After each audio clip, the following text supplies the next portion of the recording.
culpability because the nuclear industry runs the IAEA.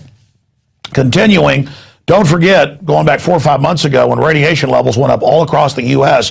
because Japan's right here, here's the Pacific Ocean, here's North America, the trade winds, the jet stream blow towards the United States and over Europe.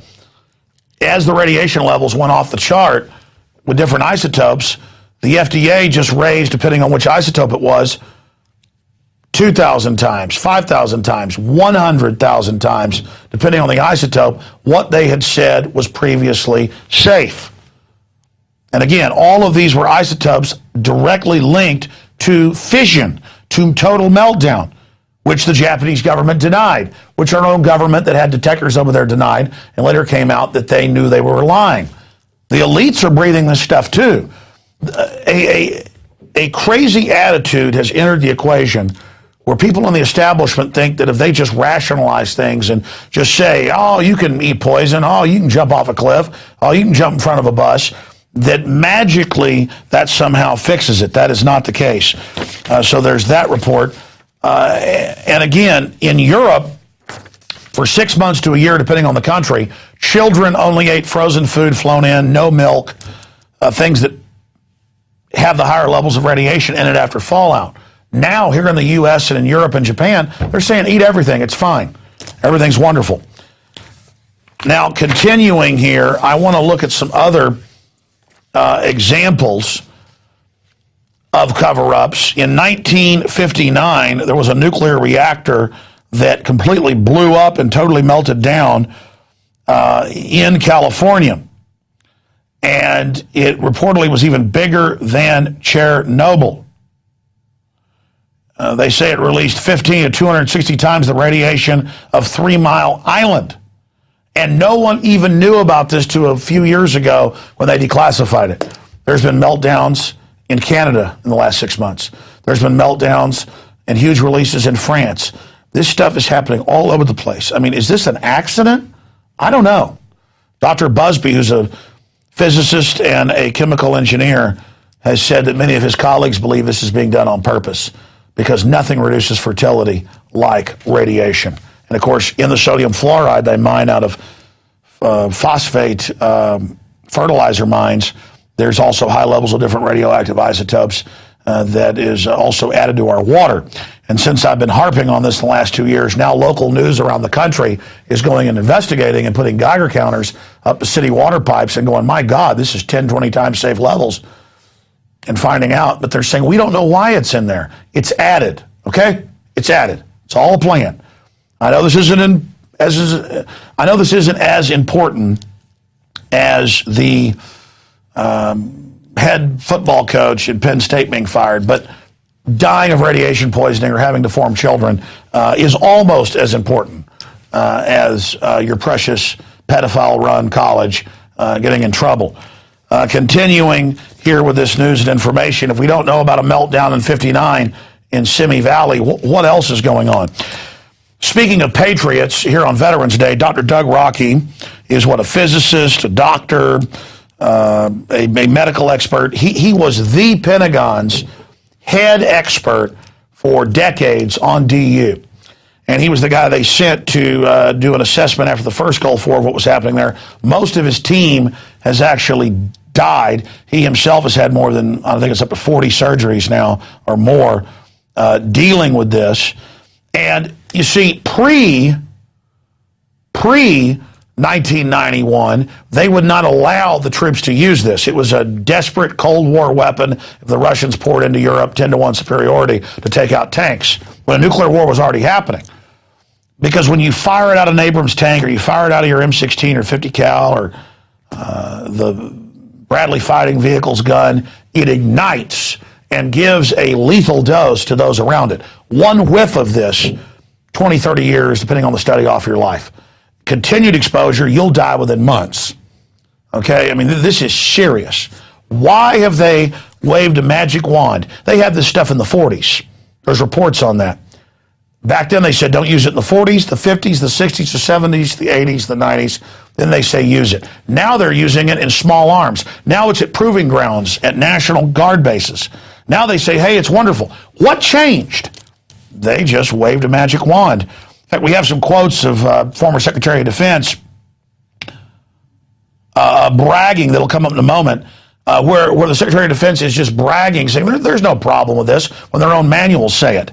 Here's a quote, and it's not just children in Iraq, it's children born to soldiers after they come back. This is Doug Rocky. The military admitted they were finding uranium excreted in the semen of soldiers. If you've got uranium in the semen, the genetics are messed up. So when the children are conceived, and Life magazine admitted 10 years ago there was a tripling in birth defects in soldiers, the alpha particles cause such tremendous cell damage and genetics damage that everything goes bad. Studies have found that male soldiers who served in the Gulf War were almost twice as likely to have children, actually worse, it's triple, with birth defects, and female soldiers almost 3 times as likely. See, I hadn't read that quote. Dew got ready, and I was saying it's actually 3 times, and then he got to the bottom and I was correct. But it was the cover of Life magazine. I said 10 years ago. I think it was like 95. You might even search it. It's like Life magazine covers Gulf War vet deformities, and it'll show the father with his deformed child. The point here is this isn't a game. These people say, wave a magic wand, DU's okay. Wave a magic wand, all the honeybees are dying, but we've got GMO. Wave a magic wand. And I'm sorry to show you that, folks. That's real photos. They've got a 12 to 16 times increase in Serbia, where they bombed them, NATO did, in Fallujah. I mean, my God. And people are even getting tumors who are adults. I mean, they're having toxic Avenger type effects, not in utero, but after.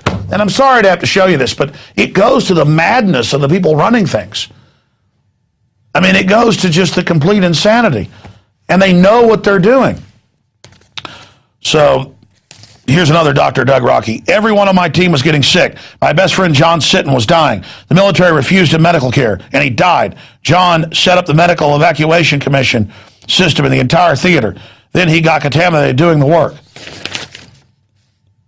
When we first got assigned to clean up the DU and arrived in northern Saudi Arabia, we started getting sick within 72 hours.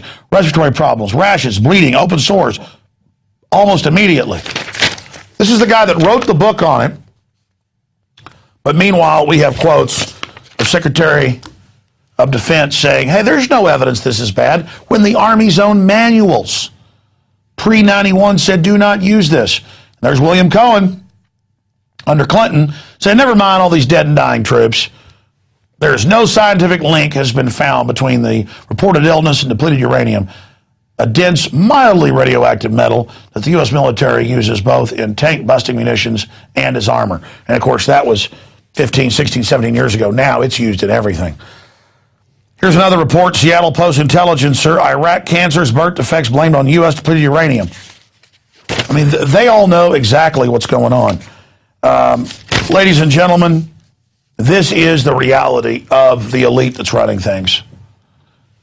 Yeah, there's the manual. The U.S. Army acknowledges the hazards and training manual in which it requires that anyone who comes within 25 meters of any DU-contaminated equipment or terrain wear respiratory and skin protection, and states the contamination will make food and water unsafe for consumption. Yeah, for 4 billion years. Yeah, cancer rate has increased dramatically in southern Iraq. 34 people died of cancer in 1998, 450 died of cancer in 2001. There were 603 cancer deaths. And that's a complete whitewash. That's why I stumbled over that. Okay. Look, that's enough. I know you've got a bunch of other graphics. I guess we could just keep showing them all the evidence. Again, the Army's own manuals from the 50s to 1990 said, do not use this, do not use this. When you fire it out the barrel, it ignites and leaves a whole bunch of it. Then they send it in for the crews to clean it and scrub it. They don't even tell them to wear protective gear now. And they're dying all over the place in mass. The deformed children, all of it. It's celebrating 15 years of depleted uranium.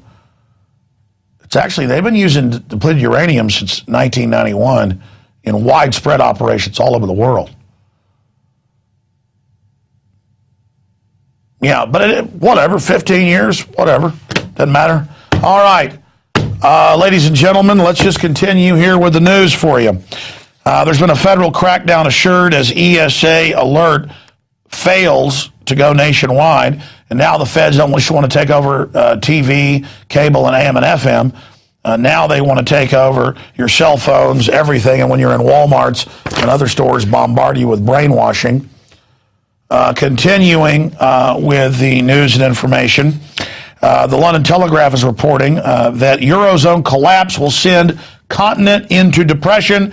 The collapse of the Eurozone will cause a crash that could instantly wipe out half of the value of the Europe's economy, plunging the continent into depression as deep as the 1930s slump, the president of the European Union Commission has warned. And that's Barroso. And basically they're saying, give us unlimited trillions. 2 trillion this month, 5 trillion next month, more taxes, more regulations, by the very banks that engineered the collapse, or society as we know it will end. That's what they've been saying. And they'll get a couple more bailouts out of fear-mongering, and then they'll go ahead and collapse the euro as we know it and call it a new economic system where everybody basically is just slaves to the new bank of the world. And so it is the end of the Eurozone as we know it, and they're all basically acting like that it's an out-of-control situation when really it's an order out of chaos situation. Now, I want to go to this next video. You've seen footage of people not allowed in Michigan to grow gardens, or you've seen footage all over the country in news articles where people are being arrested for lemonade stands. You've seen Amish arrested. I mean, the system wants you buying your food irradiated from a big box store, and that's the end of it, okay? They're SWAT teaming people selling oranges now. I mean, this is about control. This is about, I mean, Stalin wouldn't let people grow their own food. This is total control. And there's a new report from Natural News. It's also up at Infowars.com. Health Department tyrants raid local farm to fork picnic dinner. And it's a local co-op where people produce their own sheep, their own cattle, their own farm-raised vegetables. And then they all get together, maybe 100 of them or so, around a big, long picnic table out under the stars in southern Nevada. And you'll see some video of it coming up, shot by the photographer that was there to take photos for the co-op. And it's up on his YouTube channel if you want to watch the whole thing. But the state shows up enforcing their state and federal regulations and explain to them that you're not allowed to butcher your own food and eat it. And I've seen reports where people butchering their own deer get arrested now just because it's seen as unsanitary. We're becoming total prisoners as they feed us GMO food, irradiated rotten meat, as they push every form of poison on us. But the government comes in and says, oh, Big Pharma has been causing some agriculture problems, so we're now going to harass you, the little guy. Big Pharma and Big Agra, because Big Agra is Big Pharma, literally it's merged, is waging war against local farms and ranches, and that's what's happening. Here's the clip.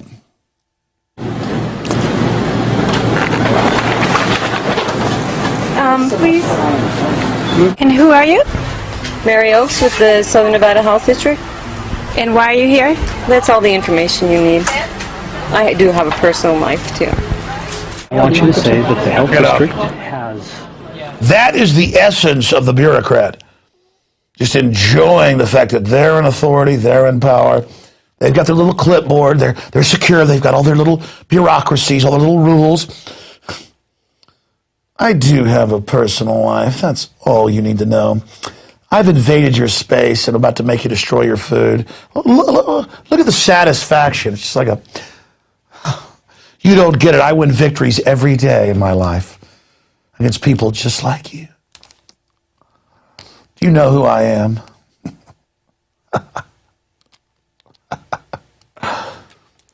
Let's go back to it. They're destroying the potatoes. And they go on and say, any vegetables not approved by them are a biohazard. That's right. You know, I do have my own personal life. Let's go back to it. Told us that we can't serve meat from the farm, meat from any farm, unless it's been United States Department of Agriculture approved. Right. I knew that. And the issue was that it came from across the border. Across the border, yeah. And because it was certified by Utah, we couldn't use it. Pause. This is the bureaucrats telling them, you cannot grow, you can't. That's in the Food Safety Act. I told you, you cannot, they even said this in Congress, you cannot slice slice a watermelon you grew and have your neighbors over and feed it to them.